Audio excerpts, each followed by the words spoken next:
ಹಳದಿ ರೋಗದ ಬಗ್ಗೆ ಹಲವು ಕೃಷಿ ವಿಜ್ಞಾನಿಗಳಿಗೆ ಬೇರೆ ಒಪ್ಪುತ್ತಾ ಇಲ್ಲ ಪೈಟೋಪ್ಲಾಸ್ಮಾ ಅಂತೇಳಿ. ಈವನ್ CPCRIಯಲ್ಲೂ ಕೂಡ ಬಹಳ ವಿಜ್ಞಾನಿಗಳಿಗೆ ಅದ್ರ ಬಗ್ಗೆ ಬಹಳಷ್ಟು ವಾದಗಳು ನಡೀತಾ ಇದ್ದಾವೆ. ಬಹಳಷ್ಟು ಇದು ಪೈಟೋಪ್ಲಾಸ್ಮಾ ಇದೆಯೋ, ಹೇಗೆ ಬಂದಿದೆ, ಇದಕ್ಕೆ ಸಿಗ್ತಾ ಇಲ್ಲ. ಯಾಕೆ ಅಂತಂದರೆ ಆ ಒಂದು ಟೆಕ್ನಿಕಲ್ಲಿ ಯಾವಾಗ ನಾವು ನೋಡ್ತಾ ಇರ್ತೀವಿ ಅದರೊಳಗೆ ಪ್ರತಿ ಸಲ ನಮಗೆ PCR ಅಥವಾ ನಾವು ಹೇಗೇನು ಹೇಳ್ತೀವಿ ಅದ್ರಿಗೂ ಡಿಟೆಕ್ಟ್ ಆಗ್ತಾ ಇಲ್ಲ ಎಲ್ಲ ಸರಿಗೂ. ಸೊ ಹಾಗಾಗಿ ಕೆಲವೊಂದು ಸೈಂಟಿಸ್ಟ್ಗಳು ಹೇಳ್ತಾರೆ ಇದು ಪೈಟೋಪ್ಲಾಸ್ಮಾ ಇರಲಿಕ್ಕಿಲ್ಲ ಅಂತ ಹೇಳಿ. ಸೊ ಹಾಗಾಗಿ ಅದು ಭಾಳಷ್ಟು ಇದುಗಳು ನಡೀತಾ ಇದ್ದಾವೆ, ನಡೆದಿದೆ. ಈಗ ಚೈನಾದಲ್ಲಿ ಹೇಗೆ ಆಮೇಲೆ ಅಲ್ಲೂ ಕೂಡ ಅದೇ ರೀತಿಯಾಗಿ ಬಂದು ನೀವು ಹೇಳಿದ ಹಾಗೆ ವೈರಸ್ಸು ಹಳದಿ ರೋಗಕ್ಕೆ ವೈರಸ್ ಇರ್ಬೋದು ಅಂತ ಬಂದಿದೆ. ಆದರೂ ಅಲ್ಲೂ ಕಂಪ್ಲೀಟಾಗಿ ಅವರು ವೈರಸ್ಸೇ ಇದೆ, ಪೈಟೋಪ್ಲಾಸ್ಮಾ ಇಲ್ಲ ಅಂತ ಹೇಳ್ತಾ ಇಲ್ಲ. ವೈರಸ್ ಕೂಡ ಒಂದು ಕಾರಣ ಇರ್ಬೋದು ಅಂಥೇಳಿ ಅದನ್ನು ಡಿಟೆಕ್ಟ್ ಮಾಡಿದ್ದಾರೆ. PCR ಸೀಕ್ವೆನ್ಸ್ ಮಾಡಿ ಹೇಳ್ತಾ ಇದ್ದಾರೆ ವೈರಸ್ ಅಂತೇಳಿ. ಒಂದು ಗ್ರೂಪ್ ಅದನ್ನು ವೈರಸ್ಸಿಂದ ಬರಿದೆ ಹಳದಿ ರೋಗ ಅಂಥೇಳಿ. ಸೊ ಆದರೆ ಇವನ್ ಆಮೇಲೆ ಈಗ ಇಂಡಿಯಾದಲ್ಲೂ ಕೂಡ ಸರ್ CPCRIಯಲ್ಲೂ ಕೂಡ ನಾವು ಅದನ್ನು ಈ ಕ್ಯಾಲಿಫೋರ್ನಿಯಾ ಯೂನಿವರ್ಸಿಟಿಯಲ್ಲಿ ಶೃಂಗೇರಿಯಲ್ಲಿ ಒಬ್ಬರು ಡಾಕ್ಟರ್ ಮಂಜುನಾಥ್ ಅಂತಿದ್ದಾರೆ ಕೆರೆಮನೆ, ಅವರು ಕೂಡ ಮಾಡ್ತಾ ಇದ್ದಾರೆ. ಅವರು ಕೂಡ ಶೃಂಗೇರಿಯಿಂದ ತಗೊಂಡು ಹೋಗಿ ಅದು ನಮಗೆ ವೈರಸ್ ಸಿಗ್ತಾ ಇದೆ, ನೀವು CPCRI ಅವರು ಮಾಡ್ಬೋದು. ಸೊ ಈಗ ಅವ್ರ ಸಂಗಡ ನಾವು ಕೊಲಾಬರೇಷನ್ ಆಗಿ ನಾವು ಕೂಡ ಅವ್ರಿಗೆ ಚೆಕ್ ಮಾಡ್ತೀವಿ. ನಾವು ಹಾಗಾದರೆ ಲಾರ್ಜ್ ನಂಬರ್ ಸ್ಯಾಂಪಲಲ್ಲಿ ಮಾಡಿ ನಾನು ಕೆಲವೇ ಸ್ಯಾಂಪಲ್ಗಳನ್ನು ತೆಗೆದುಕೊಂಡು ಹೋಗಿ ಅಲ್ಲಿ ಮಾಡಿದ್ದೇನೆ, ನನಗೆ ಒಂದು ಕ್ಲೂ ಸಿಕ್ಕಿದೆ, ವೈರಸ್ ಇರ್ಬೋದು ಇದು ಕೂಡ ಅಂತ ಹೇಳಿದ್ರು. ಅದಕ್ಕೆ ನಾವು ಅದನ್ನು ಕೂಡ ಮಾಡ್ತಾ ಇದ್ದೀವಿ. CPCRI ಯಾವತ್ತೂ ನಮ್ಮದು ಇದೇ ಇದೆ ಅಂತ ಹೇಳ್ತಾ ಇಲ್ಲ. ಬೇರೆ ಯಾರೇ ಕೂಡ ಗುಣಪಡಿಸುವಂಥದ್ದು ಬಂದರೆ ಡೆಫಿನೆಟ್ಲಿ ಸೈಂಟಿಫಿಕ್ಕಾಗಿ ಅದನ್ನು ಇದಕ್ಕೆ ಒಪ್ಕೊಳ್ತಾ ಇದ್ದಾರೆ. ನಾವು ಕೂಡ ಅದಕ್ಕೆ ಸೈಂಟಿಸ್ಟ್ಗಳು ಓಕೆ ಅಂತ ಹೇಳ್ತಾ ಇದ್ದೇವೆ. ಇವತ್ತು ನಮ್ಮ PN ಭಟ್ರು ಕೂಡ ನಮ್ಮಲ್ಲಿ ಬಂದಿದ್ದರು, ನಮ್ಮಲ್ಲಿ ಎಲ್ಲವನ್ನು ಕೇಳಿ ಹೋಗಿದ್ದಾರೆ, ನಮ್ಮಲ್ಲಿ ಅದನ್ನು ನೋಡಿ ಹೋಗಿದ್ದಾರೆ. ಅವರು ಕೂಡ ಕೆಲವೊಂದು ರೈತರಿಗೆ ಹೇಳಿದಾಗೆ ಕಡಿಮೆ ಆಗ್ತದೆ, ಹಾಗೆ ಇದನ್ನು ಈ ಫೈಟೋಪ್ಲಾಸ್ಮಾ ರೋಗಕ್ಕೆ ನಮಗೆ ಗೊತ್ತಿದೆ ಸ್ವಲ್ಪ ಮಟ್ಟಿಗೆ ಇದು ನ್ಯೂಟ್ರಿಷನ್ ಅಥವಾ ನಮ್ಮ ಇದನ್ನು ಕೊಟ್ಟಾಗ ಅದರ ಸಿಂಪ್ಟಮ್ ರಿಕವರಿ ಆಗೋದು ಎಲ್ಲ ಇದೆ. ಸರ್ ಇವರು ಹೇಳಿದ ಹಾಗೆ ಆ್ಯಂಟಿಬಯೋಟಿಕ್ಸ್ ಅಂತ ನೀವು ಹೇಳ್ತಾ ಇದ್ರಿ. ಆ್ಯಂಟಿಬಯೋಟಿಕ್ಸ್ಗಳನ್ನು ಟ್ರೀಟ್ ಮಾಡಿ ನೋಡಿದ್ದಾರೆ ಮೊದಲು ಸುಮಾರು ಒಂದು CPCRIಯಲ್ಲಿ ಕೂಡ ಎಕ್ಸ್ಪೆರಿಮೆಂಟ್ ಮಾಡಿದರು. ಇದು ಕೇವಲ ಒಂದು ರೀತಿಯ ಸಿಂಪ್ಟಮ್ ರೆಮಿಷನ್ ಮಾಡಲಿಕ್ಕಾಗ್ತದೆ. ಇದು ತಾತ್ಕಾಲಿಕ, ಇದು ಕಂಪ್ಲೀಟ್ ಇದನ್ನು ಕಿಲ್ ಮಾಡೋದಿಲ್ಲ, ಸ್ಟ್ಯಾಟಿಕ್ ಆಗಿರುತ್ತದೆ. ಹಾಗಾಗಿ ಈಗ most of the even bacterial disease ಕೂಡ ಪ್ಲ್ಯಾಂಟಲ್ಲಿ ಆ್ಯಂಟಿಬಯೋಟಿಕ್ ಆದಷ್ಟು ಕಡಿಮೆ ಯೂಸ್ ಮಾಡಿ ಅಂತ ಹೇಳ್ತಾರೆ. ನಮ್ಮಲ್ಲಿ ಕೂಡ ಈಗ ಆ್ಯಂಟಿಬಯೋಟಿಕ್ಸ್ ಬಂದರೂ ಕೂಡ ಅದನ್ನು ಮಿಕ್ಸ್ ಆಗಿ ಬರ್ತದೆ. ಈಗ ಡೈರೆಕ್ಟ್ ಆ್ಯಂಟಿಬಯೋಟಿಕ್ಗಳು ನೀವು ನೋಡಿರಬೇಕು, ಪ್ರಾಡಕ್ಟು ಭಾಳ ಕಡಿಮೆ ಬರ್ತಾ ಇದೆ. ಈವನ್ ಬ್ಯಾಕ್ಟೀರಿಯಲ್ ರೈಸಲ್ಲಾಗಲಿ ಕಡಿಮೆ ಯೂಸ್ ಮಾಡಿ ಅಂತ ಹೇಳ್ತಾರೆ. ನಾವು ಕೂಡ ಇದಕ್ಕೆ ಈವನ್ ಬ್ಯಾಕ್ಟೀರಿಯಲ್ ಬ್ಲೈಟ್ ಕೂಡ ಬರ್ತಾ ಇದೆ ಇದರೊಳಗೆ ಇದಕ್ಕೆ, ಅದಕ್ಕೂ ಕೂಡ ಆ್ಯಂಟಿಬಯೋಟಿಕ್ಸ್ ನಾವು ಹೇಳಿದಾಗ ಹೇಳ್ತಾ ಇದ್ದಾರೆ ಆ್ಯಂಟಿಬಯೋಟಿಕ್ಸ್ ಡೈರೆಕ್ಟ್ ಅದೊಂದೇ ರೆಕಮೆಂಡ್ ಮಾಡಬೇಡಿ ಅಂಥೇಳಿ. ಯಾಕೆಂತಂದರೆ ಆ್ಯಂಟಿಬಯೋಟಿಕ್ಸ್ ರೆಸಿಸ್ಟೆನ್ಸ್ ಡೆವಲಪ್ ಆಗುತ್ತೆ ಮತ್ತು it is not directly killing ಆಗಿರುತ್ತೆ. ಹಾಗಾಗಿ ಇದಕ್ಕೆ ಸಂಶೋಧನೆಗಳು ನಡೀತಾ ಇದ್ದಾವೆ.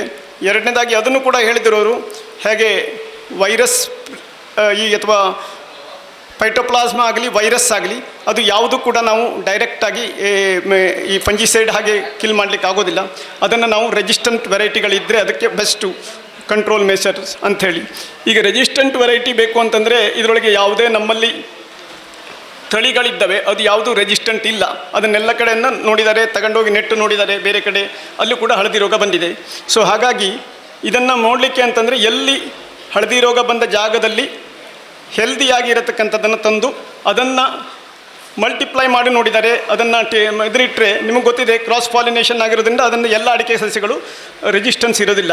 ಸೊ ಹಾಗಾಗಿ ಅದು ಸಕ್ಸಸ್ ಆಗಿಲ್ಲ. ಆಮೇಲೆ ನಮ್ಮಲ್ಲಿ ಟಿಶ್ಯೂ ಕಲ್ಚರ್ ಸ್ಟಾರ್ಟ್ ಆದಾಗ ಟಿಶ್ಯೂ ಕಲ್ಚರಿಂದ ಮಾಡಿರ್ತಕ್ಕಂಥ ಕೆಲವು ಅಡಿಕೆಗಳನ್ನು ನಾವು ನೆಟ್ಟಿದ್ದೇವೆ. ಗುಣಡ್ಕದಲ್ಲಿ ಅವರು ಹೇಳಿದಾಗ 3 ಕಡೆ ಅದನ್ನು ಪ್ಲ್ಯಾಂಟ್ ಮಾಡಿದರು, ಇನ್ನೂ ಅದರಲ್ಲಿ ಬಂದಿಲ್ಲ. ಆದರೆ ಅದನ್ನು ಫೀಲ್ಡ್ ಲೆವೆಲಲ್ಲಿ ಅದು ಗಾರ್ಡನ್ ನಿಗ್ಲೆಕ್ಟ್ ಆಗಿರೋದ್ರಿಂದ ಅಲ್ಲಿ ಇನ್ನೂ ಬಂದಿಲ್ಲ. ಹಾಗಾಗಿ ಅದೊಂದು ಹೋಪ್ ಇದೆ. ನಾವು ಅದನ್ನು ಟೆಕ್ನಿಕನ್ನು ಡೈರೆಕ್ಟಾಗಿ ನಾವು ಮಾಡಿದರೆ ನಮಗೆ ಅಟ್ಲೀಸ್ಟ್ ರೈತರಿಗೆ ಹೋಪ್ ಆಗ್ಬೋದು. ನಮಗೂ ಕೂಡ ಸೈಂಟಿಸ್ಟಿಗೆ ನಮಗೆ YLD ಇಲ್ಲ ಅಂತಂದರೆ ಪ್ರತಿ ಬಾರಿಯೂ ಕೂಡ ನಮಗೆ ಎಲ್ಲಿ ಹೋದರೂ YLD ಯಾಕೆ ಇನ್ನೂ ಬಂದಿಲ್ಲ, ವಿಜ್ಞಾನಿಗಳು ಏನು ಮಾಡ್ತಾ ಇಲ್ಲ ಅಂಥೇಳಿ. ಸೊ ಅದಕ್ಕಾಗಿ ನಮಗೆ ಒಂದು ಖುಷಿಯಾಗಿತ್ತು, 2017ರಲ್ಲಿ ಸ್ಪಿಕ್ ಕಂಪನಿ ಫಾರ್ವರ್ಡಾಗಿ ಬಂತು, ನಿಮ್ಮ ಟಿಶ್ಯೂ ಕಲ್ಚರ್ ಟೆಕ್ನಿಕನ್ನು ನಾವು ಮಾಡ್ತೀವಿ ಅಂಥೇಳಿ. ನಮಗೆ ಭಾಳ ಖುಷಿಯಾಗಿತ್ತು ಅವಾಗ. ಅಟ್ಲೀಸ್ಟ್ ನಮ್ಮಲ್ಲಿ ಯಾಕೆಂದರೆ ನಿಮ್ಗೆ ಗೊತ್ತಿದೆ ಗೌರ್ಮೆಂಟ್ ಸೆಟಪ್ಪಲ್ಲಿ ಅಷ್ಟೊಂದು ಲಾರ್ಜ್ ಸ್ಕೇಲಲ್ಲಿ ಇಮಿಡಿಯೇಟಾಗಿ ಮಾಡಲಿಕ್ಕೆ ಕಷ್ಟ. ಪ್ರೈವೇಟ್ನವ್ರು ಇದ್ದರೆ ಅವ್ರ ಲ್ಯಾಬ್ಗಳು ಚೆನ್ನಾಗಿರ್ತವೆ, ಅವರು ಇನ್ವೆಸ್ಟ್ ಮಾಡಿ ಫಸ್ಟಾಗಿ ಮಲ್ಟಿಪ್ಲೈ ಮಾಡ್ತಾರೆ ಅಂತ ಹೇಳ್ತಕ್ಕಂಥ ಮಾಡ್ಕೊಂಡಿದ್ವಿ.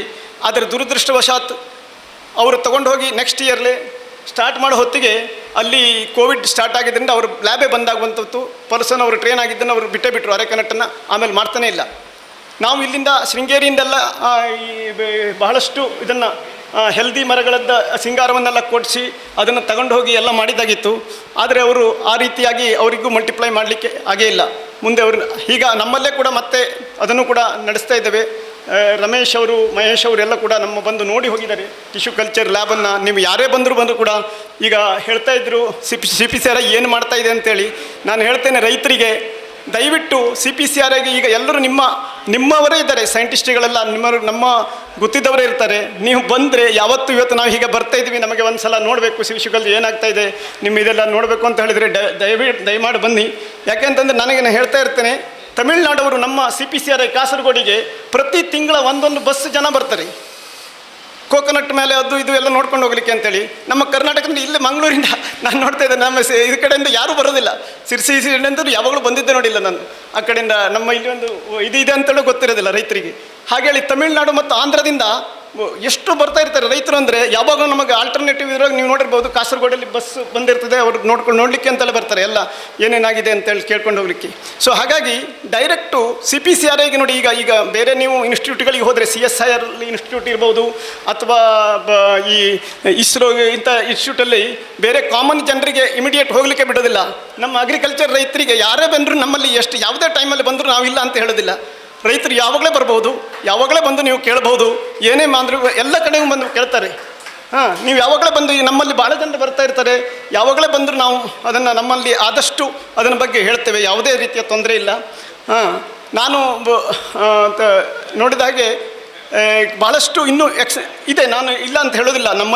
ನಮ್ಮಲ್ಲಿ ಸಿಸ್ಟಮಲ್ಲಿ ಎಲ್ಲ ಆಗೇ ಬಿಟ್ಟಿದೆ, ಎಲ್ಲವನ್ನು ರೈತರಿಗೆ ಬೇಕಾದಷ್ಟು ಕೊಟ್ಟಿದ್ದೇವೆ ಅಂತೇಳಿ. ಭಾಳಷ್ಟು ಆಗಬೇಕಾಗಿದೆ, ನಮಗೂ ಗೊತ್ತಿದೆ ಅದನ್ನ ಬಗ್ಗೆ ಕೆಲಸವನ್ನು. ಈಗ ಕೂಡ ನಮ್ಮಲ್ಲಿಯೇ ಕೂಡ ಚರ್ಚೆಯನ್ನು ಕೂಡ ಆಗ್ತಾ ಇರ್ತದೆ, ಯಾಕೆ ನಾವು ಇಮಿಡಿಯೇಟ್ ಹೀಗೆ ಮಾಡಬಾರ್ದು. ಈಗ ಬಹಳಷ್ಟು ವಿಧಾನಗಳನ್ನು ಸರಳೀಕರಣಗೊಳಿಸಿದ್ದಾರೆ. ನಿಮಗೆ ಗೊತ್ತಿದೆ, ನಮ್ಮ ಒಂದು ಸಿಸ್ಟಮ್ನಲ್ಲಿ ಒಂದು ರಿಸರ್ಚನ್ನು, ಒಂದು ಟಾಪಿಕ್ ನಮಗೆ ಮಾಡಬೇಕು ಅಂತಂದರೆ, ಈಗ ಫಾರಿನ್ ಕಂಟ್ರೀಸಲ್ಲಿ ನಮ್ಮವರೇ ಹೋದಾಗ ಅವರಿಗೆ ಒಂದು ದಿನದಲ್ಲಿ ಒಂದು ಐಡಿಯಾ ಬಂತು ಅಂದರೆ ಅದನ್ನು 1-2 ದಿನದಲ್ಲಿ ಮುಗಿಸಿ ಮುಡುತ್ತಾರೆ ಮಾಡಬೇಕು ಅಂತೇಳಿ. ಈಗ ನನಗೆ ಒಂದು ಐಡಿಯಾ ಬಂದಿದೆ, ಇದನ್ನು ಮಾಡಬೇಕು ಅಂತಂದರೆ ನಮ್ಮಲ್ಲಿ ಆ ಕೆಮಿಕಲನ್ನು ತರಿಸ್ಬೇಕು ಅಂತಂದರೆ ಅದನ್ನು ಮಾಡಬೇಕು. ನಿಮಗೆ ಎಷ್ಟು ಇಂಡಿಯಾದಲ್ಲಿ ಸುಮಾರು ನಾನು ತಿಳಿದ ಹಾಗೆ ಅವರಿದ್ದೆಲ್ಲ ನೋಡಿದಾಗ ಅಲ್ಲಿ ಮಾಡತಕ್ಕಂಥ 1 ತಿಂಗಳಲ್ಲಿ ಆಗಿರ್ತಕ್ಕಂಥ ರಿಸರ್ಚು ನಮಗೆ 1 ವರ್ಷ ಆದರೆ ಬೇಕು. 1 ವರ್ಷವೂ ಆಗೋದಿಲ್ಲ, ಎಷ್ಟೋ ಸಲ ಅಷ್ಟು ಹೊತ್ತು ಬೇಕು ನಮಗೆ.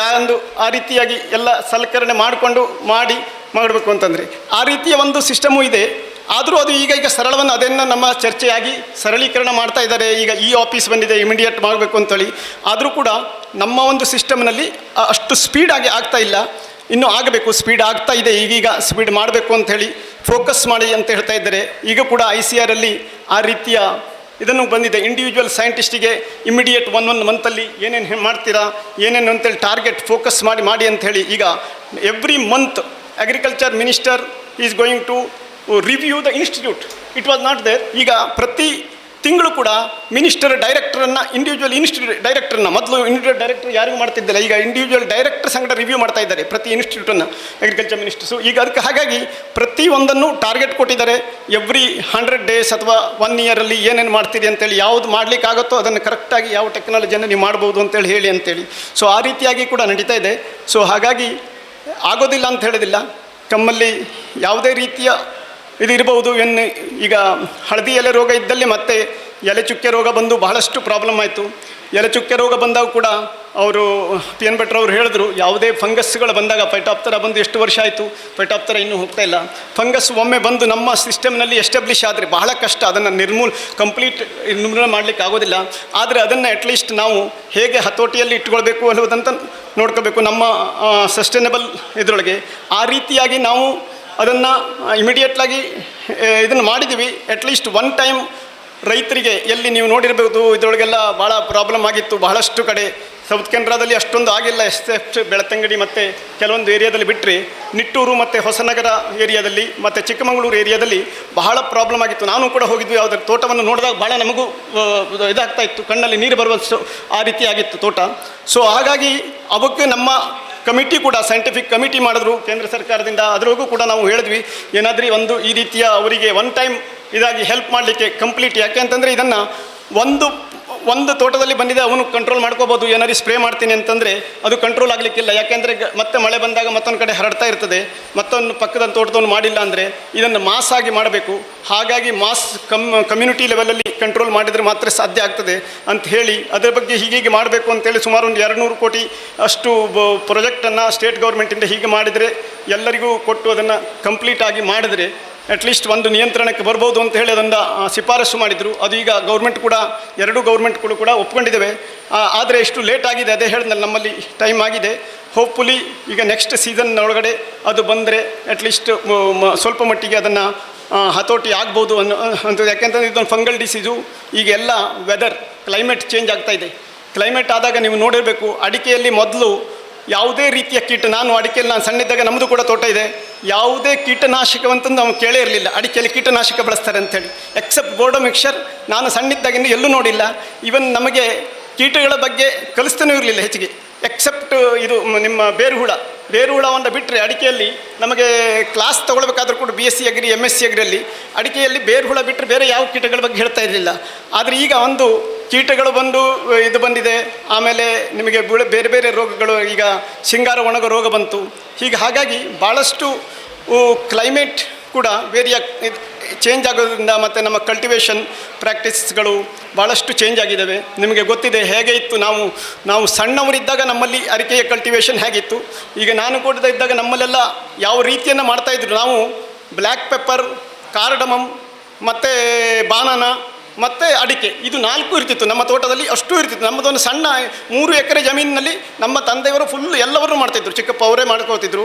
ಆವಾಗ ನಮಗೆ ಸುಮಾರು ಎಷ್ಟು ಕ್ವಿಂಟಲ್ ಇದನ್ನು ಮಾಡ್ತಿದ್ವಿ. ಈಗ ನಮಗೆ ಯಾರೂ ಮಾಡೋರಿಲ್ಲ. ಈಗ ಬರೀ ಅಡಿಕೆ ಬಿಟ್ಟರೆ ಬೇರೆ ಏನು ಬೇಡ ಅಂತೇಳಿ. ಯಾಕೆಂತಂದರೆ ಈಗ ಅದನ್ನು ಮಾಡಲಿಕ್ಕೂ ಆಗೋದಿಲ್ಲ.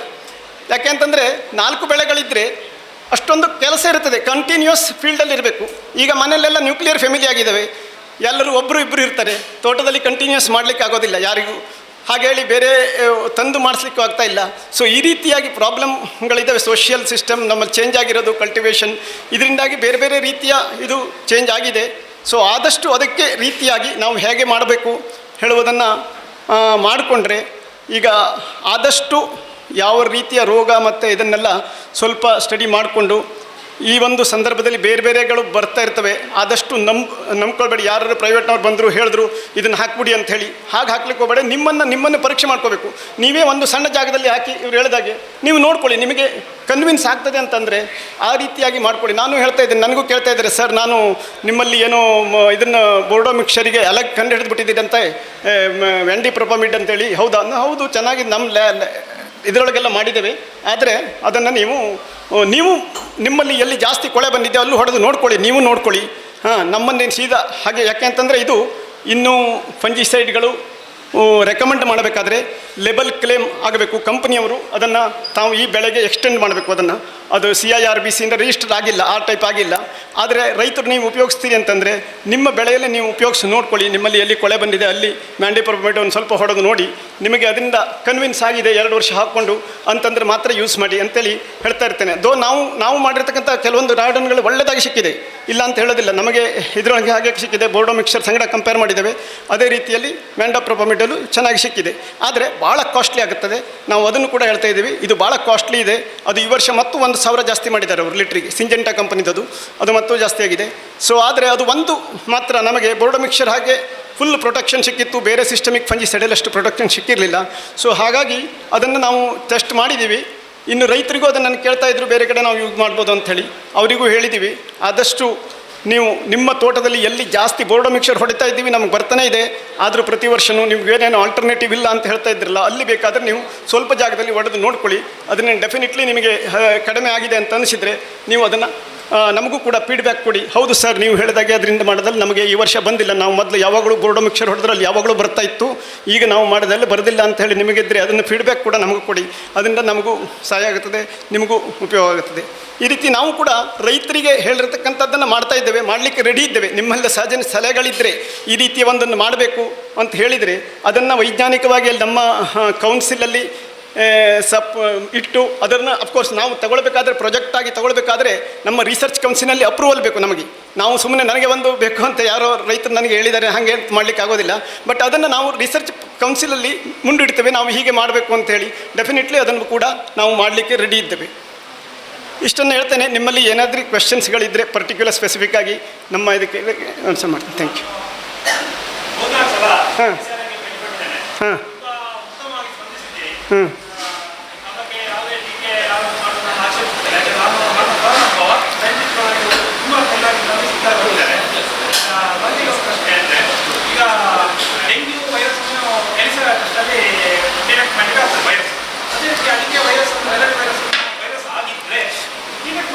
ಸರ್ ಡೆಫಿನೆಟ್ಲಿ ಸರ್ ಅದನ್ನು ಕೂಡ ಮಾಡ್ತಾ ಇದ್ದೀವಿ. ಎಲೈಸಾ ಇದಕ್ಕೆ ವೈರಸ್ ಆಗಿದೆ ಅಂತಂದರೆ ಎಲೈಸಾ ಟೆಸ್ಟಲ್ಲಿ ಕೂಡ ಅದನ್ನು ಕೂಡ ನಾವು ಈಗ ಡೆವಲಪ್ ಮಾಡಬೇಕು. ಅದು ವೈರಸ್ ಸಿಗ್ತಿದೆ ಅಂತ ಆದರೆ ನಾವು ಎಲೈಸಾ ಅದಕ್ಕೆ ಫಸ್ಟು ಪರ್ಟಿಕ್ಯುಲರ್ ಆ್ಯಂಟಿಬಾಡಿ ಪ್ರೊಡ್ಯೂಸ್ ಮಾಡ್ಕೋಬೇಕು. ಅದಕ್ಕೂ ಕೂಡ ಈಗ ಬೇರೆಯವರು ಮಾಡಿಲ್ಲ. ಇವನ್ ಕ್ಯಾಲಿಫೋರ್ನಿಯಾದಲ್ಲಿ ಅವರು ಕೇಳಿದ್ದೇವೆ, ಅವರು ಟ್ರೈ ಮಾಡಿದ್ದಾರೆ, ಆ್ಯಂಟಿಬಾಡಿ ಮಾಡಿದ್ದಾರೆ. ಆ್ಯಂಟಿಬಾಡಿಯಲ್ಲೂ ಕೂಡ ಟೆಸ್ಟ್ ಮಾಡ್ತಾ ಇದ್ದೀವಿ, ನೀವು ಟೆಸ್ಟ್ ಮಾಡಿ ಇಲ್ಲಿ ನೋಡುವ ಅಂತ ಹೇಳಿದ್ದಾರೆ. ಆದರೂ ಕೂಡ ಈಗ ನಮ್ಮಲ್ಲಿ ಸ್ಟೇಟ್ ಗೌರ್ಮೆಂಟಿಂದ ನಾವು ಕೇಳಿ ಒಂದು ಕಂಪ್ಲೀಟ್ RT-PCR ಮತ್ತು ಎಲೈಸಾ ರೀಡರ್ಸ್ ಎವ್ರಿಥಿಂಗ್ ಯಾವುದಕ್ಕೆ ನಮ್ಮಲ್ಲಿ ವಿಟ್ಲದಲ್ಲಿ ಸರ್ ಕಂಪ್ಲೀಟ್ ಲ್ಯಾಬೊರೇಟ್ರಿ ಆಗಿದೆ ಈಗ. ಅದಕ್ಕೂ ಕೂಡ ಡೆಫಿನೆಟ್ಲಿ ನೀವು ಹೇಳಿದಾಗ ವೈರಸ್ ಆದರೆ ಅದಕ್ಕೆ ವೈರಸ್ ಅಂತ ಗೊತ್ತಾದರೆ ನಮಗೆ ಅದಕ್ಕೆ ಸಿಂಪ್ಟಮ್ ಬರೋ ಮೊದಲು ಡೆಫಿನೆಟ್ಲಿ ಎಲೈಸಾ ಮತ್ತು RT-PCR ಎರಡೂ ರೀತಿಯಲ್ಲಿ ನಾವು ಟೆಸ್ಟ್ ಮಾಡಲಿಕ್ಕೆ ರೆಡಿ ಆಗ್ತೇವೆ. ಅದಕ್ಕೆ ಕೂಡ ನಾವು ಅದೇ ಆಲ್ರೆಡಿ ಎಸ್ಟಾಬ್ಲಿಷ್ ಮಾಡಿದ್ದೇವೆ. ಅದನ್ನು ಕೂಡ ಈಗ ಆಲ್ರೆಡಿ ನಡೀತಾ ಇದೆ. ಹಾಂ ಹಾಂ ಹಾಂ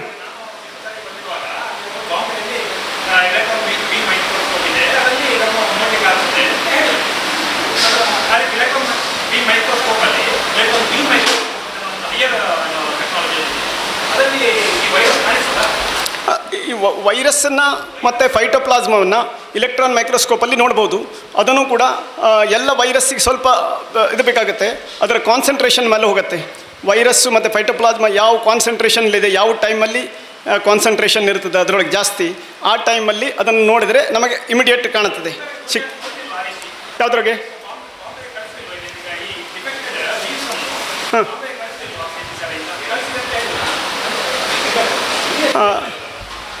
ಇಲ್ಲ ಇದನ್ನು ಕೂಡ ನಾವು ಮಾಡ್ತಾ ಇದ್ದೀವಿ. ಈಗ ನಾವು ನಮ್ಮ ದೆಲ್ಲಿಯಲ್ಲಿ ಈಗ ಇಲೆಕ್ಟ್ರಾನ್ ಮೈಕ್ರೋಸ್ಕೋಪ್ ಇದೆ, ನಮ್ಮ ICR ಇನ್ಸ್ಟಿಟ್ಯೂಟ್ಸಲ್ಲೇ ಇದೆ, ಬೆಂಗಳೂರಲ್ಲಿ ಇದೆ, ಇಲೆಕ್ಟ್ರಾನ್ ಮೈಕ್ರೋಸ್ಕೋಪ್ಸ್ ಇದ್ದಾವೆ.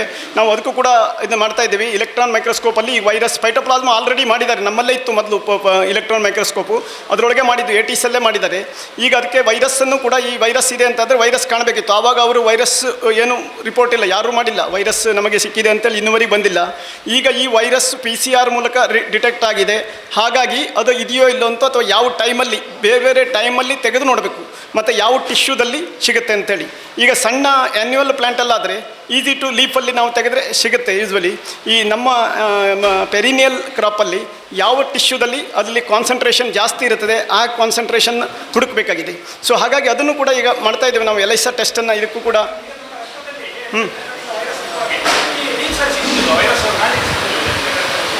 ವೈರಸ್ಸು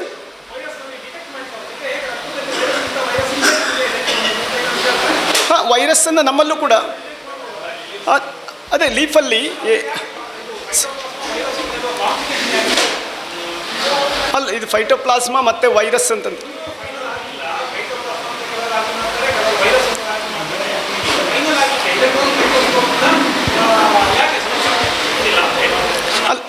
ಅಲ್ಲ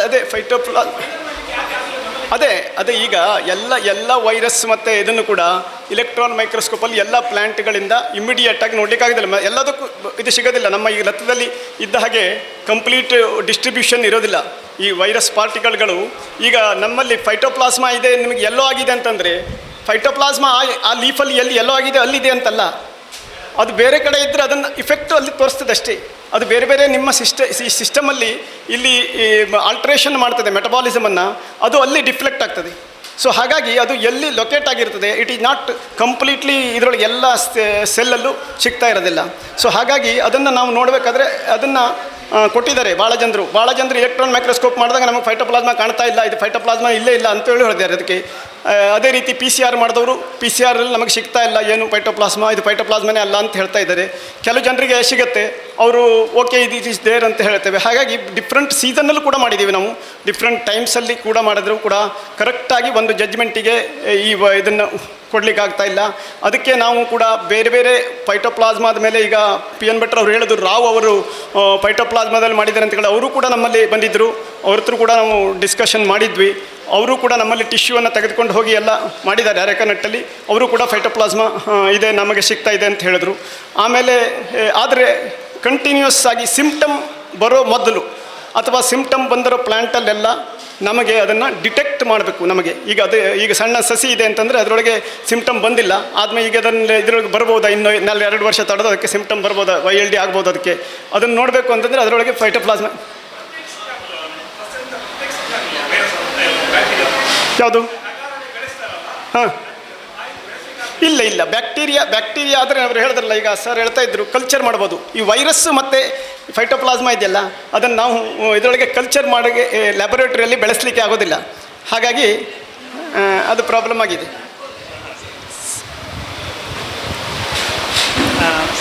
ಈಗ ಬ್ಯಾಕ್ಟೀರಿಯಾ ಮತ್ತು ಫಂಗಸ್ ಆದರೆ ನಾವು ಲ್ಯಾಬೊರೇಟರಿಯಲ್ಲಿ ಈಗ ಎಲೆ ಚುಕ್ಕೆ ರೋಗ ಬಂದಿದೆ, ಆ ಫಂಗಸ್ಸನ್ನು ನಾವು ಐಸೋಲೇಟ್ ಮಾಡಿ ಅದನ್ನು ನಾವು ಮತ್ತೆ ಇದಕ್ಕೆ ಹೆಲ್ದಿ ಗಿಡಕ್ಕೆ ಹಾಕಿ ಅದನ್ನು ರೋಗ ಬರ್ತದೆ ಇಲ್ಲ ಅಂತ ನೋಡಿ ಅದನ್ನು ಮತ್ತೆ ತೆಗಿಬೋದು.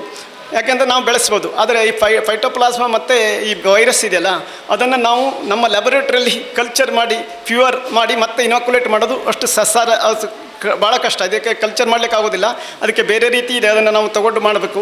ಈ ಹ್ಯೂಮನ್ ಇದರೊಳಗಾದರೆ ಎನಿಮಲ್ ಸೆಲ್ ಕಲ್ಚರ್ ಅಂತೇಳಿ ಮಾಡ್ತಾರೆ, ಸೆಲ್ ಕಲ್ಚರ್ ಅಂತೇಳಿ ಅದರೊಳಗೆ ಮಲ್ಟಿಪ್ಲೈ ಮಾಡ್ತಾರೆ ವೈರಸ್ಸನ್ನು. ಆದರೆ ನಮ್ಮ ಪ್ಲ್ಯಾಂಟಲ್ಲಿ ಇನ್ನೂ ಆ ರೀತಿಯಾಗಿ ಕಲ್ಚರ್ ಮಾಡಲಿಕ್ಕೆ ಆಗೋದಿಲ್ಲ. ಅದನ್ನು ಟ್ರಾನ್ಸ್ಮಿಟ್ ಮಾಡಬೇಕು ಅಂದರೆ ಯಾವುದಾದ್ರು ಒಂದು ಇನ್ಸೆಕ್ಟನ್ನು ಹಿಡಿದು ಅದನ್ನು ಟ್ರಾನ್ಸ್ಮಿಟ್ ಮಾಡ್ತಾರೆ. ಸೊ ಹಾಗಾಗಿ ಅದಕ್ಕೆ ಎಷ್ಟು ಆಗುತ್ತೆ, ಈಗ ಹೇಳಿದಾಗೆ ಪ್ರೊಟಿಸ್ಟಾ ಅಂಥೇಳಿ ನಾವು ಮೊದಲೇ ಮಾಡಿಟ್ಟಿದ್ವಿ. ಆದರೆ ಆ ಪ್ರೊಟಿಸ್ಟಾದಲ್ಲೂ ಕೂಡ ಎಲ್ಲ ಪ್ರೊಟಿಸ್ಟಾ ನೀವು ಸ್ಪೀಡ್ ಮಾಡಿದರೆ ಎಲ್ಲವೂ ಅದನ್ನು ಮತ್ತೊಂದು ಹೆಲ್ದಿ ಹೇಳಕ್ಕೆ ಹೋದರೆ ಅದು ಟ್ರಾನ್ಸ್ಮಿಟ್ ಮಾಡ್ತದೆ ಅಂತ ಹೇಳಿ ಆಗೋದಿಲ್ಲ. ನಾವು ಟ್ರೈ ಮಾಡಿದ್ವಿ, ಇವನ್ ಕೋಕೋನಟ್ಟಲ್ಲೂ ಕೂಡ ಪ್ರೊಟಿಸ್ಟಾ ಮೊಯಿಸ್ಟಾ ಅಂತ ಹೇಳಿ ಮಾಡಿದ್ವಿ. ಈಗ ಪ್ರೊಟಿಸ್ಟಾ ಮೊಯಿಸ್ಟಾ ಅದನ್ನು ನಾವು ಸ್ಪೀಡ್ ಮಾಡಿದರೆ ಅದಕ್ಕೆ ಟ್ರಾನ್ಸ್ಮಿಟ್ ಆಗೋದಿಲ್ಲ. ಕೆಲವೊಂದು ಗಿಡಕ್ಕೆ ಆಗಿರ್ತದೆ, ಅದು ಹಾಗೆ ಮಾಡ್ತದೆ. ಅದನ್ನು ಭಾಳಷ್ಟು ಖಾಲಿ ಒಂದೇ ಮೀಡಿಯಂ ಆಗಿರ್ಲಿಕ್ಕಿಲ್ಲ, ಇಷ್ಟು ಸಿವಿಯರ್ ಆಗಿ. ಇನ್ನೊಂದು ವಿಚಾರ, ಈಗ ಸಸ್ಯದ ಯಾವ ಭಾಗ ಎಫೆಕ್ಟ್ ಆಗ್ತದೆ? ಹಾಗಾದ್ರೆ ಫಸ್ಟ್ ಆಗಿ ಯಾವುದು ಸಸ್ಯದ ಯಾವ ಭಾಗ, ಈಗ ಅಡಿಕೆ ಸಸ್ಯ ಗಿಡದ ಯಾವ ಭಾಗ ಈ ರೋಗದಿಂದಾಗಿ ಎಫೆಕ್ಟ್ ಆಗುದು? ಮೊದಲು ಯಾವ ಭಾಗ ಹಾಳಾಗ್ತದೆ? ಅಡಿಕೆ ಗಿಡದ ಯಾವ ಭಾಗ ನಮಗೆ ಸಿಂಪ್ಟಮ್ಸ್ ಕಾಣೋದು ಲೀವ್ಸಲ್ಲಿ. ಫಸ್ಟ್ ಹಾಳಾಗೋದು ಅಂತಂದರೆ ಇದು ಫ್ಲೋಯಮ್ ಟಿಶ್ಯೂದಲ್ಲಿ ಇದು ಹೋಗೋದು ಫಸ್ಟ್. ಇದು ರೂಟಿಂದ ಆಗುತ್ತದೆ. ರೂಟು ಪ್ರೈಮರಿ ರೂಟ್ಸ್ ಇರ್ತದಲ್ಲ, ಫುಲ್ ರೂಟ್ಸ್ ಬರುವಂಥದ್ದು, ರೂಟ್ ಹೇರ್ಸ್ಗಳು ನಮಗೆ ನೋಡ್ತಾ ಇದ್ವಿ. ಅದರಿಗೆ ಸ್ವಲ್ಪ ರಾಟಿಂಗ್ ಟೈಪ್ ಆಗ್ತದೆ, ನೆಕ್ರೋಷಸ್ ಆಗ್ತದೆ. ಅದಕ್ಕೆ ಮೊದಲು ಏನು ಮಾಡಿದ್ರು ಕೇಳಿದರೆ, ಇನಿಷಿಯಲಿ ಇದು ಯಾವುದೋ ರೂಟ್ ರಾಟ್ ಅಂಥೇಳಿ ನಮ್ಮಲ್ಲಿ ಭಾಳಷ್ಟು ಅದರೊಳಗೆ ನಿಮ್ಮ ಬುಕ್ಕಲ್ಲೂ ಕೂಡ ಕೊಟ್ಟಿದ್ದಾರೆ. ಅದನ್ನು ಫಂಗಸ್ ಎಲ್ಲ ಐಸೋಲೇಟ್ ಮಾಡ್ತಾಯಿದ್ರು, ಯಾವುದೋ ಒಂದು ಫಂಗಸ್ ಬಂದು ರೂಟನ್ನು ಹಾಳು ಮಾಡ್ತಾ ಇದೆ ಅಂತೇಳಿ. ಆದರೆ ಅದನ್ನು ಯಾವುದನ್ನು ಪ್ರೂವ್ ಮಾಡಲಿಕ್ಕಾಗಿಲ್ಲ, ಇದೇ ಫಂಗಸ್ ಮಾತ್ರ ಇದನ್ನು ಮಾಡ್ತದೆ ಅಂಥೇಳಿ. ಆಮೇಲೆ ಫೈಟೋಪ್ಲಾಸ್ಮಾ ಆದಮೇಲೆ ಈ ಫೈಟೋಪ್ಲಾಸ್ಮಾ ಇನ್ಫೆಕ್ಟ್ ಆಗಿರತಕ್ಕಂಥದ್ದು, ಅದು ಫೈಟೋಪ್ಲಾಸ್ಮಾ ಬಂದು ವೀಕ್ ಆದಾಗ ಇದು ಎಲ್ಲ ರೀತಿಯ ರೂಟ್ಗಳಿಗೆಲ್ಲ ಬೇರೆ ಬೇರೆ ಫಂಗಸ್ಗಳು ಬಂದು ರೂಟ್ ಡ್ಯಾಮೇಜ್ ಆಗಿಬಿಡ್ತವೆ. ಸೊ ರೂಟ್ ಡ್ಯಾಮೇಜ್ ಆದಾಗ ಕಂಪ್ಲೀಟ್ ಯೆಲ್ಲೋಯಿಂಗ್ ಸ್ಟಾರ್ಟ್ ಆಗಿ ಯೆಲ್ಲೋಯಿಂಗ್ ಜಾಸ್ತಿ ಆಗ್ತಾ ಹೋಗುತ್ತೆ. ಈಗ ಇದರಲ್ಲಿ ಇನ್ನೊಂದು ವಿಚಾರ ಅಂದರೆ, ಈಗ ಇದರ ಝೈಲಮ್ ಮತ್ತು ಫ್ಲೋಯಮ್ನ ಮೇಲೆ ಯಾವ ಎಫೆಕ್ಟ್ ಆಗ್ತದೆ? ಇದು ಈಗ ಝೈಲಮ್ ಮತ್ತು ಫ್ಲೋಯಮ್ ಇದೆಲ್ಲ ಅದು ಫ್ಲೋಯಮ್, ಇದು ಫ್ಲೋಯಮ್ ಲಿಮಿಟೆಡ್ ಬ್ಯಾಕ್ಟೀರಿಯಾ. ಇವೆಲ್ಲ ಝೈಲಮಿಗೆ ಏನೂ ಆಗೋದಿಲ್ವಾ? ಝೈಲಮಿಗೆ ಹೋಗೋದಿಲ್ಲ. ಈಗ ಇದು ವಿಲ್ಟ್ ಆದರೆ, ಬೇರೆ ಈಗ ಫಂಗಸ್ ವಿಲ್ಟ್ ಆದರೆ ಝೈಲಮನ್ನು ಬ್ಲಾಕ್ ಮಾಡ್ತದೆ. ಇದು ಫ್ಲೋಯಮ್ ಲಿಮಿಟೆಡ್, ಫ್ಲೋಯಮಲ್ಲೂ ಹೋಗ್ತದೆ. ಈ ಫೈಟೋಪ್ಲಾಸ್ಮಾ ಇದೆಯಲ್ಲ, ಇದು ಫ್ಲೋಯಮ್ ಲಿಮಿಟೆಡ್ ಅಂತ ಇರ್ತದೆ, ಬ್ಯಾಕ್ಟೀರಿಯಾ ಟೈಪು. ಸೊ ಇದು ಇನ್ಸೈಡ್ ಫ್ಲೋಯಮ್. ಅದಕ್ಕೆ ಈಗ ನಾವು ಮೆಕ್ಯಾನಿಕಲಿ ಇನಾಕ್ಯುಲೇಟ್ ಮಾಡಲಿಕ್ಕೆ ಆಗೋದಿಲ್ಲ. ಈಗ ನಾವು ತಗೊಂಡು ಮತ್ತೊಂದು ಮೇರಕ್ಕೆ ಹಾಕಿದರೆ ನಾವು ನಮ್ಮಗಿಂದೆ ಅದು ಬರೋದಿಲ್ಲ. ಈಗ ಇನ್ಸೆಕ್ಟ್ ಇರ್ತದಲ್ಲ, ಅದು ಪ್ರೋಬ್ ಮಾಡ್ತದೆ ಸಲೈವ ಇದನ್ನು, ಅದರಿಂದ ಫ್ಲೋಯಮ್ ಸ್ಯಾಪನ್ನು ತಗೊಂಡು ಮತ್ತೊಂದು ಇದಕ್ಕೆ ಇಂಜೆಕ್ಟ್ ಮಾಡ್ತದೆ. ಸೊ ಹಾಗಾಗಿ ಫ್ಲೋಯಮಿಂದ ಫ್ಲೋಯಮಿಗೆ ಹೋಗ್ತದೆ.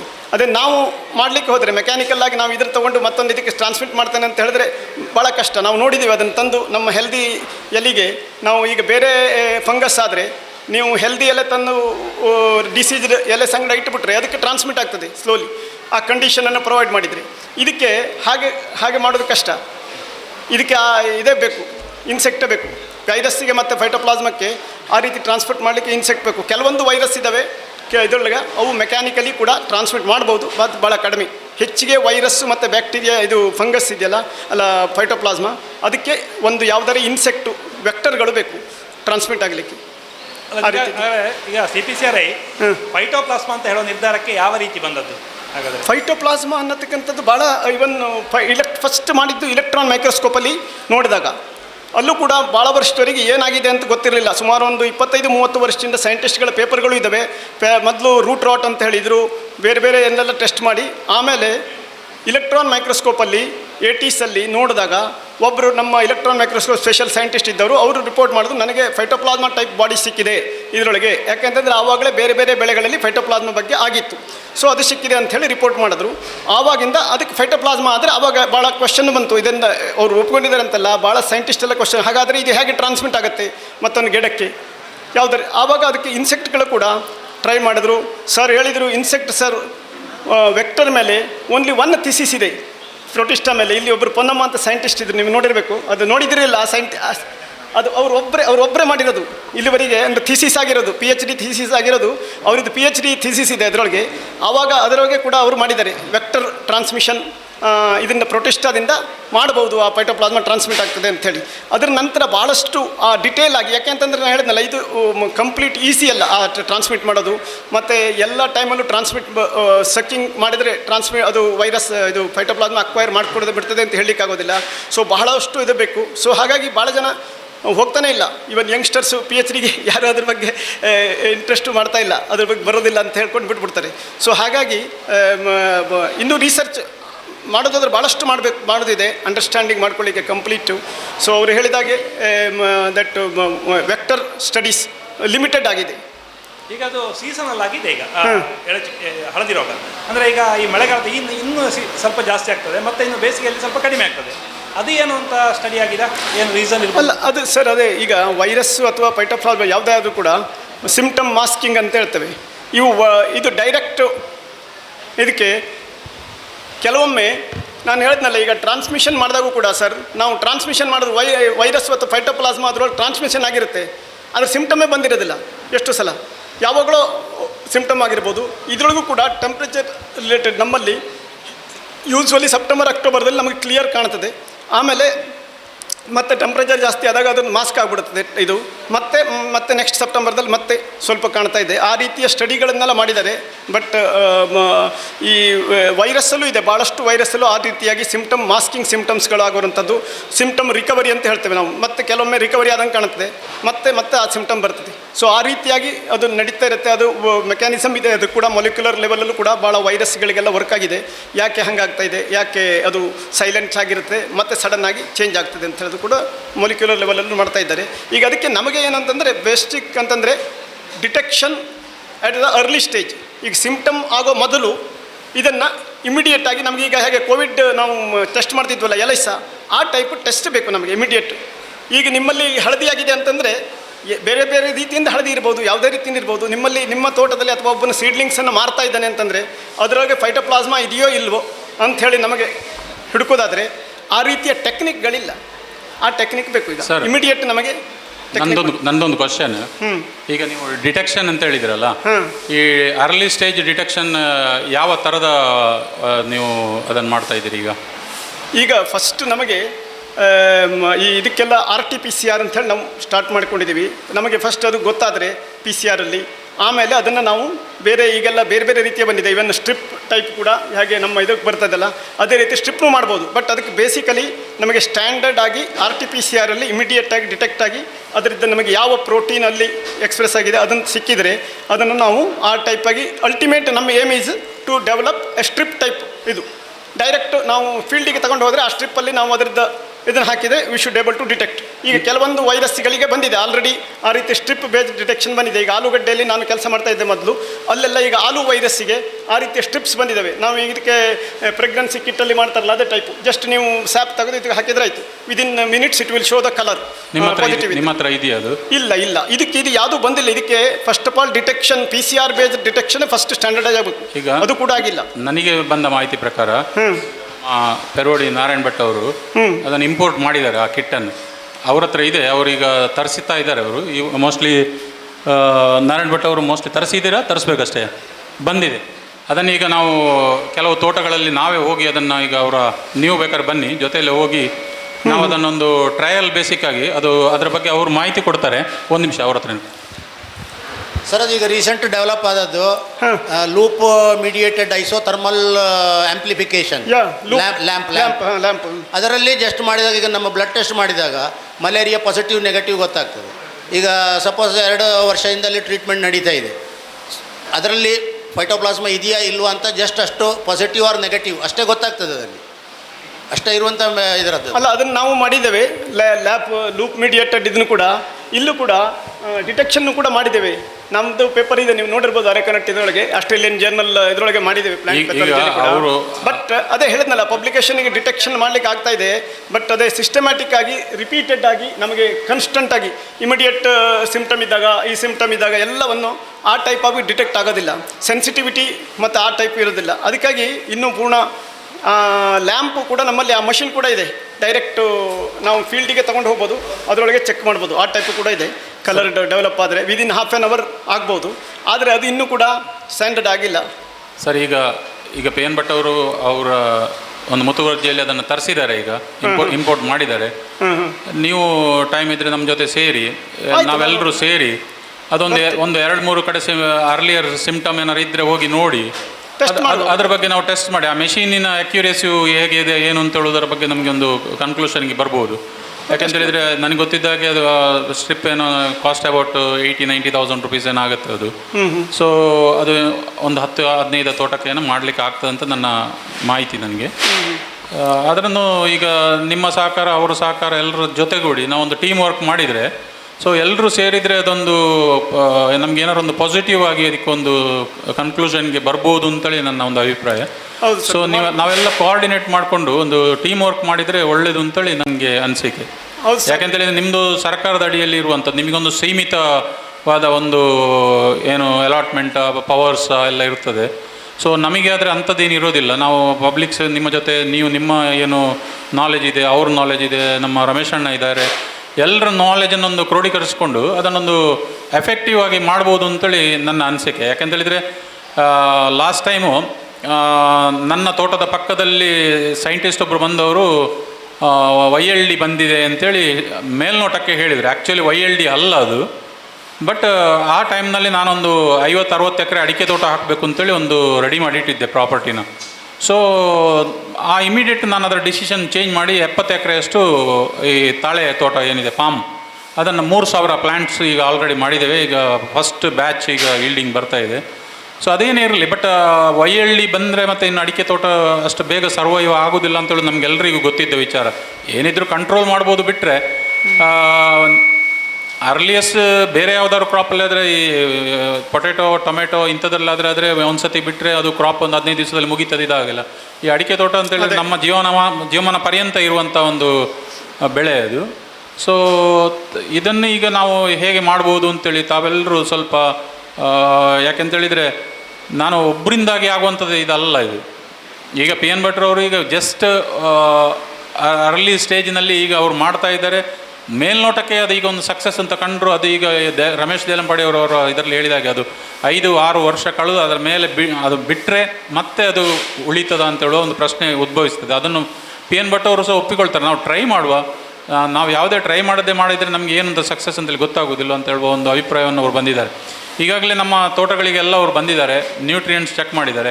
ಇನ್ನೊಂದು ಮುಖ್ಯ ವಿಷಯ ಅಂತ ಹೇಳಿದರೆ, ನಾನು ನಿಮ್ಮಲ್ಲಿ ಸಾಯಿಲ್ ಟೆಸ್ಟಿನ ಬಗ್ಗೆ ನನಗೆ ಭಾಳಷ್ಟು ನಾನು ಕಂಡುಕೊಂಡ ರೀತಿ, ನಾನು ತಪ್ಪಿರ್ಬೋದು, ನನಗೆ ಸಾಯಿಲ್ ಟೆಸ್ಟಿಗೆ ಭಾಳಷ್ಟು ಕಡೆ ನಾನು ಸಾಯಿಲ್ ಟೆಸ್ಟ್ ಕೊಟ್ಟಿದ್ದೇನೆ.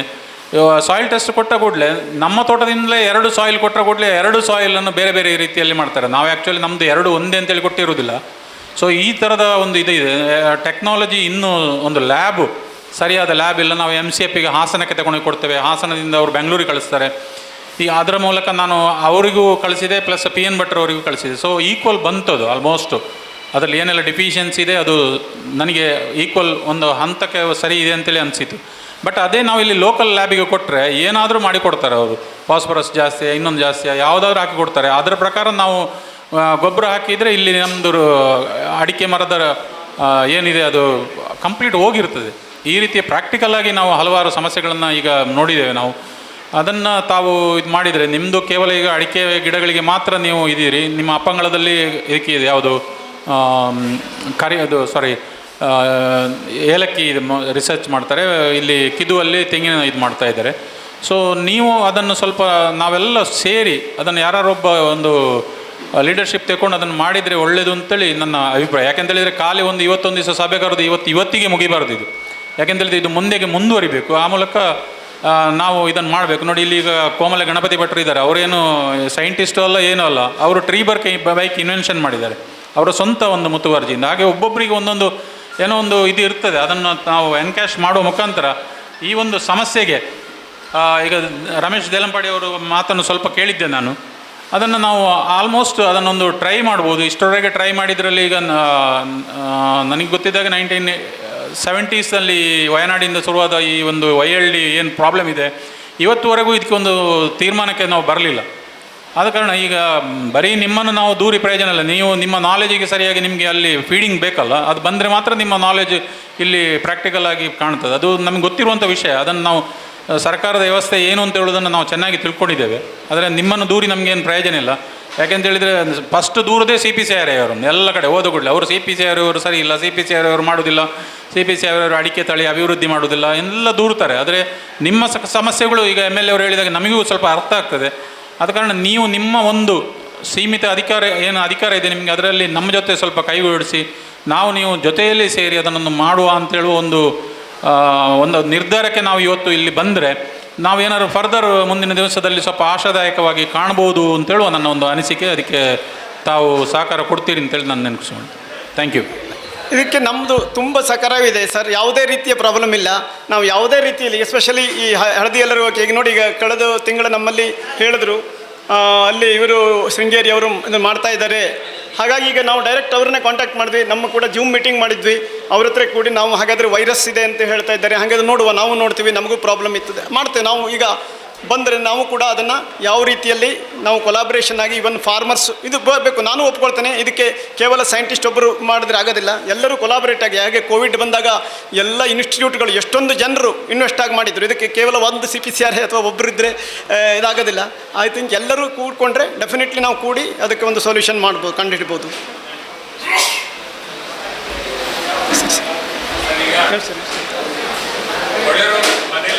ಹಾಂ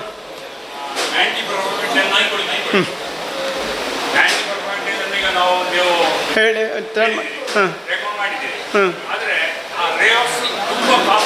ಅದೇ ಅದಕ್ಕೆ ಹೇಳಿದ್ನಲ್ಲ, ಭಾಳ ಕಾಸ್ಟ್ಲಿ ಇದೆ. ನಾವು ಅದಕ್ಕೆ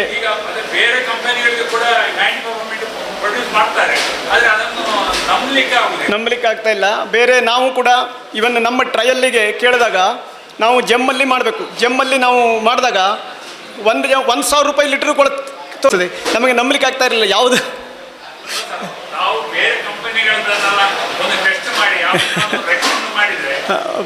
ಅಲ್ಲ, ನಾವು ಹೇಳೋದು ಸಿಂಜೆಂಟದ್ದು ಇದ್ರೊಳಗೆ ಈಗ ಸದ್ಯಕ್ಕೆ ಇರೋದು ಅದರ ಟೆಸ್ಟ್ ಮಾಡಿದ್ದೀವಿ. ಉಳಿದಿದ್ದು ಯಾವುದೋ ಒಂದೆರಡು ಲೋಕಲ್ ಕಂಪನಿಗಳಿದ್ದೆಲ್ಲ ಬೇರೆ ಬೇರೆ ಇತ್ತು. ಅದನ್ನು ನಮ್ಮ KVKಯಲ್ಲಿ ತಂದಿದ್ರು ಕೂಡ ನಾವು ಟೆಸ್ಟ್ ಮಾಡಿದಾಗ ಅದು ಇವನ್ನ ಲ್ಯಾಬೊರೇಟರಿ ಸಹಿತ ಅದಕ್ಕೆ ಇನ್ಹಿಬಿಷನ್ ಕೊಡ್ತಾ ಇರಲಿಲ್ಲ. ಹಾಗಾಗಿ ನಾವು ಅದು ಬೇಡ ಅಂತೇಳಿ ಮತ್ತೆ ವಾಪಸ್ ಮಾಡಿದ್ವಿ ಅದಕ್ಕೆ ಕಂಪ್ನಿದು. ನಮ್ಮ ಹೌದೌದು ಕೆಲವು ಗಿಡಗಳಿಗೆ ಒಂದು ಡ್ರಮ್ ಬಳಸಿದ್ದೆ, ಎಫೆಕ್ಟ್ ಆಗೋದಿಲ್ಲ. ಸಿಕ್ಕಾಪಟ್ಟೆ ಕಾಸ್ಟ್ಲಿ ಮಾಡಿದ್ದಾರೆ ಅವರು. ಈ ವರ್ಷ ಮತ್ತೆ ಕಾಸ್ಟ್ಲಿ ಮಾಡಿದ್ದಾರೆ. ನಾವು ಅವರಿಗೆ ಹೇಳಿದ್ದೇವೆ, ನೀವು ಬನ್ನಿ ಒಂದ್ಸಲ ಇಲ್ಲಿ ಫಾರ್ಮರ್ಸಿಗೆಲ್ಲ ಇದಿದೆ. ನಾವು ಕಂಪನಿ ಮ್ಯಾನೇಜರಿಗೂ ಕೂಡ ನಾನು ಇದು ಕಳಿಸಿದ್ದೀನಿ, ರೀಜ್ನಲ್ ಮ್ಯಾನೇಜರಿಗೆಲ್ಲ ಮೇಲ್ ಕಳಿಸಿದ್ದೀನಿ. ನಾವು ಹೀಗಿದೆ, ಇದಕ್ಕೆ ಭಾಳ ಡಿಮಾಂಡ್ ಇದೆ, ರೈತರು ಕೂಡ ಕೇಳ್ತಾ ಇದ್ದಾರೆ, ನೀವು ನೋಡಿ ಒಂದ್ಸಲ ಬಂದು ಇಲ್ಲಿ ಇದು ಮಾಡಿ ಅಂತ. ಬಟ್ ಅವರು ಸಂಭವ ಏನಾಗ್ತದೆ ಗೊತ್ತಾ, ಈಗ ಯಾವುದೇ ಪೆಸ್ಟಿಸೈಡು ಫಂಜಿಸೈಡ್ಸಿಗೆಲ್ಲ ನಮ್ಮ ಅಡಿಕೆ ಬೆಳೆಗಳಿಗೆ ಅವರು ಬರೋದೇ ಹೆಚ್ಚಿಗೆ ಜಾಸ್ತಿ ಇದು ಮಾಡಲಿಕ್ಕೆ, ಟೆಸ್ಟ್ ಮಾಡಲಿಕ್ಕೆ. ಬೇರೆ ನೀವು ಇದಕ್ಕೆಲ್ಲ ಹೋದರೆ ಯೂನಿವರ್ಸಿಟಿಯಲ್ಲಿ ಟೆಸ್ಟ್ ಮಾಡಿಸ್ಕೊಳ್ತಾರೆ. ಬೇರೆ ಈ ಹಿಡ್ದಿರ್ತದಲ್ಲ ಕಾಟನ್ನು, ಇದಕ್ಕೆಲ್ಲ ಆದರೆ ಜಾಸ್ತಿ ಡಿಮಾಂಡ್ ಇರ್ತದೆ ಅವರಿಗೆ. ಅಂಥದ್ದಕ್ಕೆ ಅವರು ಬಂದು ಟೆಸ್ಟ್ ಮಾಡಿಸಿ ಕೊಟ್ಟೋಗಿರ್ತಾರೆ. ಆದರೆ ನಮ್ಮ ಇದಕ್ಕೆ ಅಡಿಕೆಗೆ ಅಥವಾ ತೆಂಗಿಗೆ ಯಾವುದೇ ಬೆಳೆಗೆ ಅವರು ಬರೋದೇ ಇಲ್ಲ. ಈ ಕಂಪನಿಯವರು ಅದಕ್ಕೆ ಅಂತ ಬರೋದಿಲ್ಲ, ನಮ್ಮ ಹತ್ರ ಟೆಸ್ಟ್ ಮಾಡಿಸ್ಲಿಕ್ಕೆ ಬರೋದೇ ಇಲ್ಲ ಅವರು. ನಮಗೆ ಟೆಸ್ಟ್ ಮಾಡಿಸ್ಲಿಕ್ಕೆ ಕೊಡಿ ಅಂದರೆ ಭಾಳ ಕಡಿಮೆ ಅವ್ರು ಯಾರು ಬರೋದು. ಅದೇ ಅವರು ಎಲ್ಲ ಕಡೆ ಫೀಲ್ಡ್ ಕ್ರಾಪ್ಸಲ್ಲಿ ಟೆಸ್ಟ್ ಮಾಡಿಸ್ಬಿಡ್ತಾರೆ. ಅವ್ರಿಗೆ ಯಾಕೆ ಡಿಮಾಂಡ್ ಇರ್ತದೆ ಅಷ್ಟೊಂದು ಸೇಲ್ ಆಗ್ತದೆ. ನಮ್ಮಲ್ಲಿ ಹೋದರೆ ಕೇವಲ ಅಡಿಕೆ ಬೆಳೆಗಾರರಿಗೆ ಮಾತ್ರ ಒಂದು ಸ್ವಲ್ಪ ಮಾತ್ರ ಸೇಲ್ ಆಗೋದಲ್ಲ, ಹಾಗಾಗಿ ಅವ್ರು ಬರ್ತಾ ಇಲ್ಲ. ನಾವು ಹಾಗೆ ಆದರೆ ನಾವು ಟೆಸ್ಟ್ ಮಾಡಿ ಅವರಿಗೆ ಇನ್ಫಾರ್ಮೇಷನ್ ಕೊಟ್ಟಿದ್ದೇವೆ, ನಿಮ್ಮ ಇದು ಪ್ರಾಡಕ್ಟ್ ಇದಾಗಿದೆ, ನೀವು ಅದನ್ನು CIBRC ರಿಜಿಸ್ಟ್ರೇಷನಲ್ಲಿ ರಿಜಿಸ್ಟರ್ ಮಾಡಿಸಿ ಅದನ್ನು ಈ ಅಡಿಕೆ ಕಳರೋಗಕ್ಕೆ ನಾವು ಹೀಗೆ ಇಂತಿಷ್ಟು ಟೆಸ್ಟ್ ಮಾಡಿದ್ದೇವೆ, ಇಂತಿಷ್ಟು ಫಾರ್ಮರ್ಸಲ್ಲಿ ಟೆಸ್ಟ್ ಮಾಡಿದ್ದೇವೆ ಅಂತ ಹೇಳಿದ್ದೇವೆ. ಇನ್ನು ಇದು ಅವರು ನೋಡಬೇಕು, ಅವರು ಹೇಗೆ ರಿಸ್ಪಾಂಡ್ ಮಾಡಿ ಅದನ್ನು ರಿಜಿಸ್ಟರ್ ಮಾಡ್ತಾರೆ ಅಂತೇಳಿ.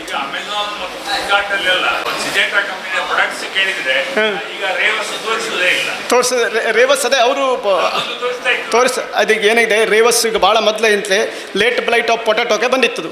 ಈ ಪೊಟ್ಯಾಟೋಕ್ಕೆ ಇದು ಬರ್ತದಲ್ಲ, ಪೊಟ್ಯಾಟೋದಲ್ಲಿ ಒಂದು ಇದು ಪ್ರಾಡಕ್ಟ್ಗೆ ಡೌನಿ ಮಿಲ್ಡಿಗೆ ಅಂತೇಳಿ ಆ ಪ್ರಾಡಕ್ಟ್ ಮಾಡಿದ್ದಾಗಿತ್ತು ಅವರು.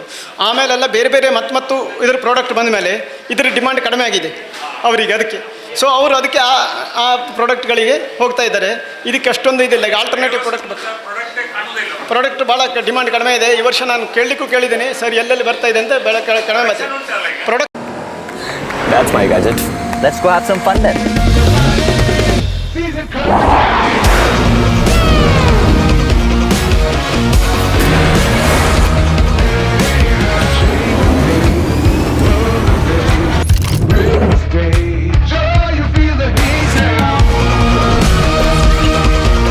Introducing the hot and techy Brezza SCNG. Cool new SCNG tech for a cool new generation.